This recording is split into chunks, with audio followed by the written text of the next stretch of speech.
Salita mo, Kristong mahal, Espiritong bumubuhay, nagtuturo't umaakay sa nagnanais makamtan ang langit na walang hanggan. Papuri sa'yo, Panginoong Jesucristo, Hari ng walang hanggang kapurihan.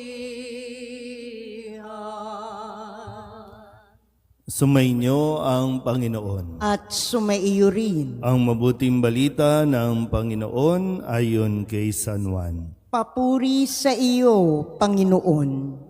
Noong panahong iyon, ang mga Hudyo'y kumuha ng bato upang batuhin si Jesus. Kaya't sinabi sa kanila ni Jesus, "Maraming mabubuting gawa mula sa Ama ang ipinakita ko sa inyo. Alin ba sa mga ito ang dahilan at ako'y inyong babatuhin?" Sinagot siya ng mga Hudyo, "Hindi dahil sa mabuting gawa, kaya ka namin babatuhin, kundi dahil sa paglapastangan mo sa Diyos. Sapagkat nagpapanggap kang Diyos, gayong tao ka lang." Tumugon si Jesus, "Hindi ba nasusulat sa inyong kautusan, sinabi ko, mga Diyos kayo? Mga Diyos ang tawag ng kautusan sa mga pinagkatiwalaan ng salita ng Diyos, at hindi maaring tanggihan ang sinasabi ng kasulatan. Ako'y hinirang at sinugo ng Ama.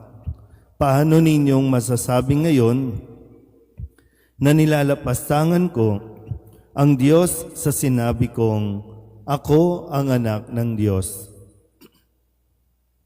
Kung hindi ko ginagawa ang mga ipinagagawa ng aking Ama, huwag ninyo akong paniwalaan. Ngunit kung ginagawa ko iyon, paniwalaan ninyo ang aking mga gawa. Kung ayaw man ninyo akong paniwalaan, sa gayon, matitiyak ninyong nasa akin ang Ama at ako'y nasa Kanya." Tinangkana naman nilang dakpin siya, ngunit siya'y nakatalilis. Muling pumunta sa Jesus sa ibayo ng Jordan, sa puok na noong unay pinagbibinyagan ni Juan. Nanatili siya roon at maraming lumapit sa kanya.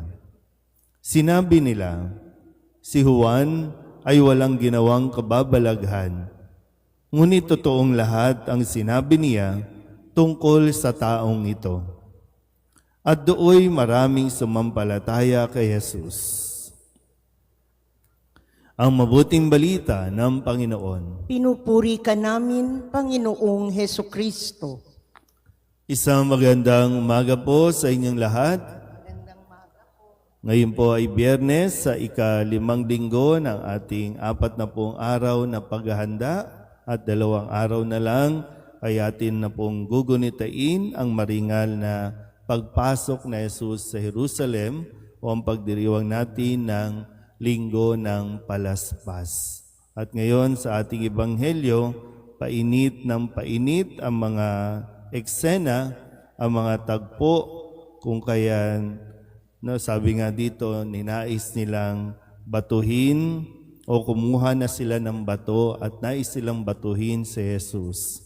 Pero yung tanong nga po, sabi ni Jesus, alin ba sa dahilan kung bakit gusto ninyo akong batuhin?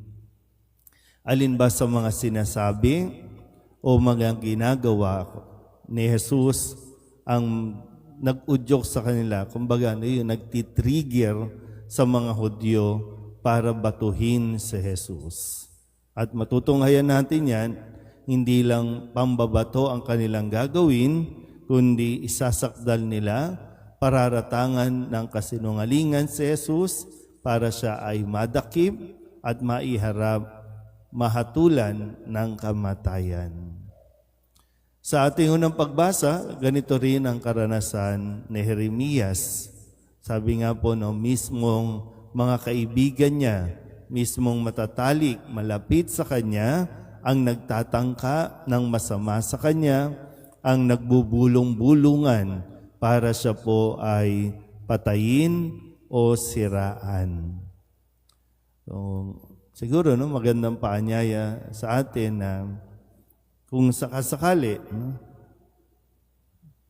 kapag ang tao na panghimasukan ng pagkainggit o kaya naman ang kanyang pagiging insecure sa ginagawa o sa achievements ng iba, minsan talagang hahanap tayo, Humahanap tayo ng ibang anggulo o kaya mga bahagi, yung ng pagkatao niya para siya ay i-discredit o kaya naman ay tuluyang siraan.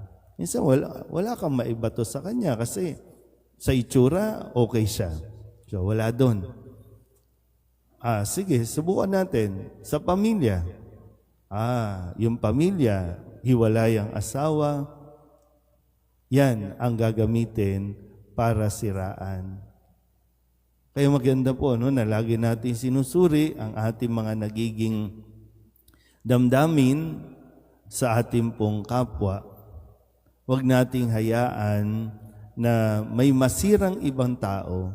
Huwag nating hayaan tayo ang pagmulan ng pagkasira ng buhay ng ibang tao dahil lamang hindi natin matanggap sa ating mga sarili na mayroong mas magaling sa atin o mayroong mas masipag, mayroong mas may kakayanan at lalong-lalo na may mga taong mas marami ang kapasidad na kumilos at gumawa ng mga kabutihan.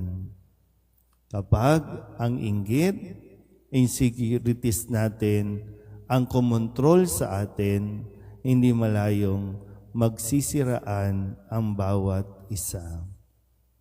Naririnig natin yan sa mga panahong ito, kabi-kabilaan, dahil ang lahat gustong pumwesto, gustong magkatrabaho sa ating gobyerno, kaya kabi-kabilaan bawat isa, ang strategy ay hanapan ng kahinaan ang bawat isa.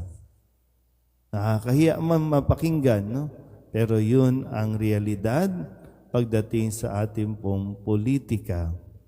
Kailangan ba talagang magsiraan? Kailangan ba talagang ibalandra sa publiko ang nalalaman mo sa iyong makakatunggali?